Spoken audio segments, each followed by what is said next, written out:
এটা বিজেপির প্ল্যান। প্রথম 2-3 রাউন্ডে আমি কালকে থেকেই বলছি যে ওদেরগুলো আগে দেখাবে, আমাদেরগুলো পরে দেখাবে। এবং অনেক জায়গায় 2-3 রাউন্ড কাউন্টিং করার পরে প্রায় 100টা জায়গায় কাউন্টিং বন্ধ করে রেখে দিয়েছে।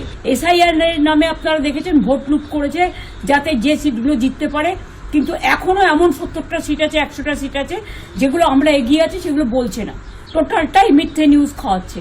আগে ডিআইসিও এই খবরগুলো দিত, কিন্তু তাকে কালকে চেঞ্জ করে দেওয়া হয়েছে।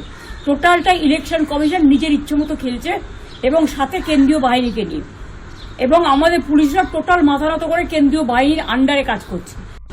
সবাইকে নমস্কার জানিয়ে বলছি, প্লিজ দয়া করে কেউ কাউন্টিং এজেন্টরা এবং প্রার্থী ক্যান্ডিডেটরা তারা ভোটিং এলাকা ছেড়ে আসবেন না।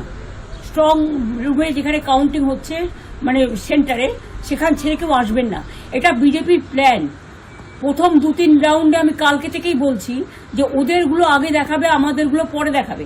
এবং অনেক জায়গায় 2-3 রাউন্ড কাউন্টিং করার পরে প্রায় 100টা জায়গায় কাউন্টিং বন্ধ করে রেখে দিয়েছে। এবং কল্যাণীতে ধরা পড়েছে 7টা মেশিন যেখানে কোনো মিল নেই।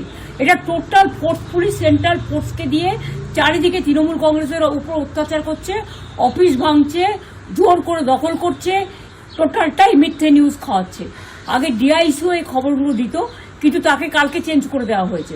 টোটালটাই ইলেকশন কমিশন নিজের ইচ্ছেমতো খেলছে এবং সাথে কেন্দ্রীয় বাহিনীকে নিয়ে, এবং আমাদের পুলিশরা টোটাল মাথা নত করে কেন্দ্রীয় বাহিনীর আন্ডারে কাজ করছে। সুতরাং আমি আমাদের কাউন্টিং এজেন্টদের, আমাদের সমস্ত পার্টির কর্মীদের বলবো, অত মন খারাপ করার কারণ নেই। আমি বলেছিলাম সূর্যাস্তের পরে আপনারা জিতবেন।